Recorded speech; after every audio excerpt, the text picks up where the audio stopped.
superstar slut.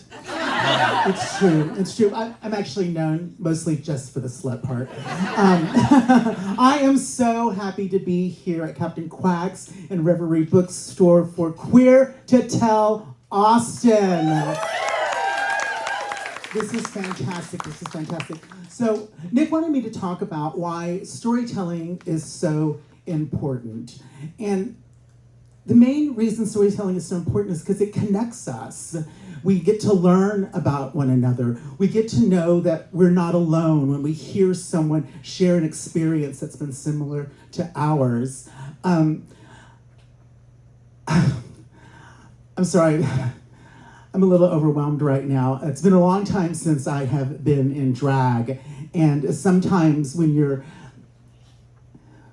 out of practice, you get a little nervous. And I've been doing this for many, many, many years, but it's always like the first time, every time I get up on stage. So it doesn't matter if you're a veteran drag queen like I am, you still get nervous sometimes and you're like, oh my God, I don't know what I'm doing, as I felt today. So I hope that resonates with someone in here who's been doing what they're doing forever and like gets a little nervous. Again, thank you. Storytelling connects us. And that's what's so important, especially right now in this current political climate. We need each other. We need to come together. All the LGBTQIAs, we need each other right now because we're fighting against so much. So glad you're all here tonight. I'm glad you're all here to share and experience all of us together. I'm going to say a couple of words real quick about Reverie Books. It's a queer-owned, community-focused indie bookstore dedicated to uplifting marginalized voices. Born during the pandemic in the fall of 2021, they managed to survive, even thrive in South Austin thanks to you. Owners Attias Perkins and Marianne Chikala have created a warm and welcoming neighborhood bookstore that prioritizes nonprofit and community givebacks rather than traditional marketing. Their favorite thing about creating Reverie has become community events like this one. So happy Pride. Yes, happy Pride, everybody. Who's going to the festival on Saturday? Is anyone going to be out there? I will be at one of the booths there, melting for your pleasure. Gorgeously melting for your pleasure. After the reading, please remember the authors will be available at the signing table in the back, so they can sign any of the books you might have bought. If they run out, be sure to ask about ordering a book to have the authors sign it later, okay? I'm also going to be at the Volstead Lounge on Friday night, shaking it around if you want to come see me melt there on the patio. I'll be melting everywhere this weekend. For Pride, I melt. Alrighty, we're going to move this along and we're going to bring our first storyteller to the stage. Alrighty, our first performer grew up in small town Texas. Who else? Woo! Oh, that's right. Grew up in small town Texas and got out as quickly as possible, thank goodness. She writes memoirs and personal essays about growing up queer within a highly conservative, narcissistic family dynamic. Please welcome the dynamo of daddy issues who puts the goat in scapegoat, KB Sousa.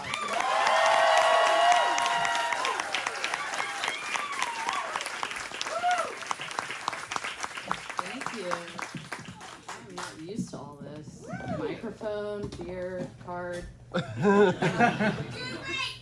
So, can you hear me? Yeah. All right. Thank you for being here. So excited. Such a huge lineup. I was, honestly like, Nick, are you sure you want me? But I'm here. And after the reading, I don't have a book, but I do have these little cards that you can use as a bookmark. So feel free to pick one up, and sooner or later, it'll lead you to my personal blog, where I write about all kinds of queer stuff. But my name is KB Sousa. Again, thank you for being here. And without further ado, my piece is called The Closet. I can't stand on this stage and describe the myriad emotions and life experiences that come with being queer. I can't explain the tragedies or the traumas, the triumphs or the tenacity required just to exist in this world. I refuse to discuss the politicization and the capitalist criminals that prey upon my community, my culture, my very being. Indeed, I can't tell you what it means to be queer in 10 short minutes, but I can bring you into my childhood closet. It sits just off the bedroom, a walk-in, maybe 3 feet wide and 4 feet long. By construction measures, it's the same as everything else in the house my parents built. It even has the same popcorn ceiling, which was intended for noise reduction, but absolutely screams early 90s decor. It holds 2 rows of shelves and 2 clothing rods on each side, extending to an empty wall at the back. Nice digs for a kid, no doubt. The closet door is a glossy off-white, solid wood with intricate inlays and a gold-colored knob. To get to it, you walk through the girls' side of the Jack and Jill bathroom built for my brother and me. It's the type with 2 separate sink areas split by a shared toilet and tub. My brother's area is smaller with a gray marble countertop and a little sign that says, "You don't have to brush all your teeth, just the ones you want to keep." Mine's twice as big, with a pink marble vanity and dedicated space for a chair that never actually materialized. My parents assumed I would need the bigger bathroom area.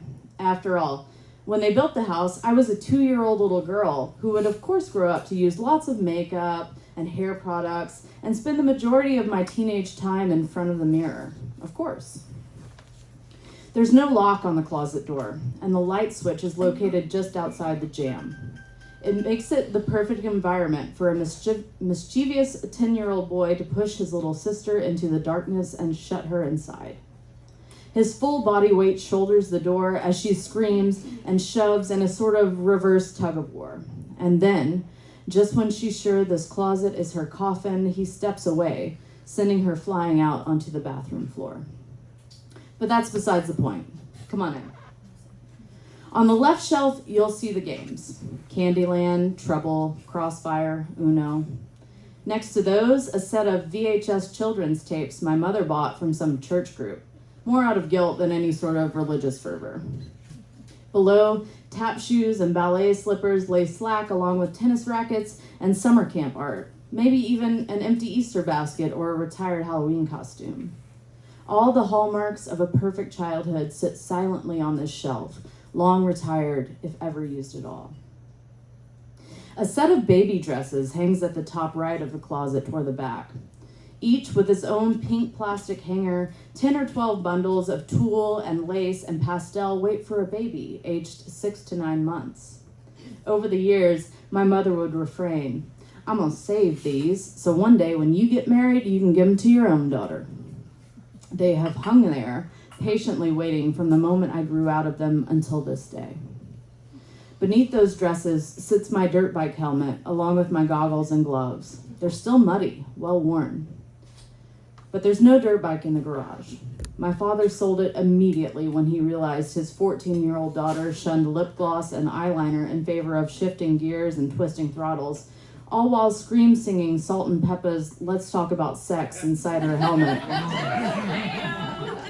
The artifacts remain, though, too expensive for my parents to ever throw out. Of course, there are the usual clothes and shoes in this closet. Maybe you can see the little girl with a long blonde ponytail running in to swap her denim skirt and Steve Madden slides for hand-me-down camo and black rubber boots. Maybe you see the adolescent, exasperated at the button on her tightening jeans, sucking in and fighting back tears as the clock ticked ever closer to class time. Or perhaps she's in high school, fiercely picking at blue eyeshadow smeared across an American Eagle baby tee, literally praying her boyfriend won't try to kiss her tonight. I can't count the number of times I've stood here in this closet, mulling over what to wear, constantly disappointed by the available options or my body or both. My father paid for every stitch of clothing I wore back then, and he let me know often. Each time we arrived home from the mall, my mother encouraged me to do a fashion show for my father.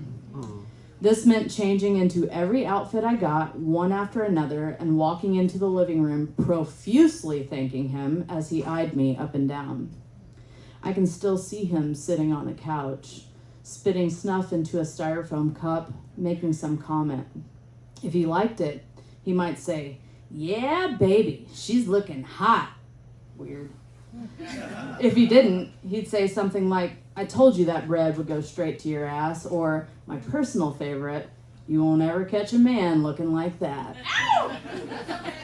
Thank goodness, right?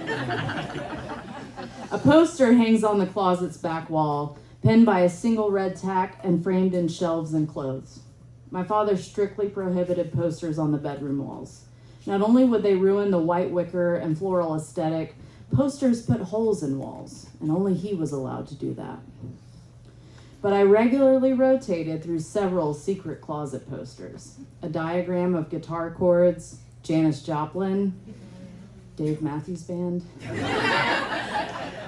The guitar chords poster taught me to play Me and Bobby McGee and Piece of My Heart. You know, the anthems of a small town Texas queer girl dying to fit in. As for the Dave Matthews Band poster, well, that was my first girl crush's favorite group. Sadly, I still know most of the catalog on guitar. But then there's the closet floor. White linoleum with small gray and pink accents.